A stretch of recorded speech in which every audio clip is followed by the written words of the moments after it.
Assalamu alaikum wa rahmatullahi wa barakatuh. This is my first vlog. এটাই আমার প্রথম blog. এর আগেও কখনো ব্লগ করিনি, এটাই শুরু। মন হলো যে একটা ভিডিও করা যাক। তো আমি আজ সকাল সকাল রওনা দিয়েছি আমাদের ভাগীরথী নদীর ওপর দিয়ে যে ব্রিজ রয়েছে, জঙ্গিপুর ভাগীরথী ব্রিজ, সেই ব্রিজের উপর দিয়ে আমি এখন রওনা দিয়েছি রঘুনাথগঞ্জ বাস স্ট্যান্ডের দিকে যাচ্ছি। তার কারণ আমি তুলসী ফুলের মধু ব্যবসা করি। তো আমি অর্ডার করেছিলাম তুলসী ফুলের মধু, তো আসছে বাস স্ট্যান্ডে আসছে, বাসে পাঠানো হয়েছে, যার কারণে আমি সকাল সকাল একদম রওনা দিয়েছি। তো এই ব্রিজ চালু হয়েছে 2001 সালে।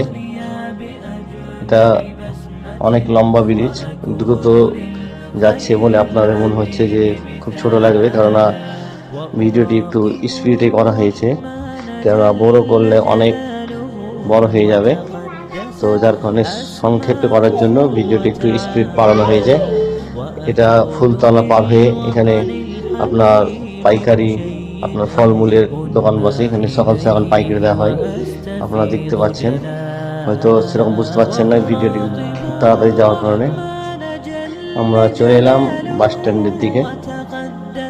এই যে বাস স্ট্যান্ড। এবার গাড়িওয়ালাকে ফোন করলাম, তো আসতে একটু দেরি আছে, যার কারণে আমি বাস স্ট্যান্ডে একটু ঘোরাঘুরি করলাম, এদিক ওদিক ঘোরাঘুরি করলাম।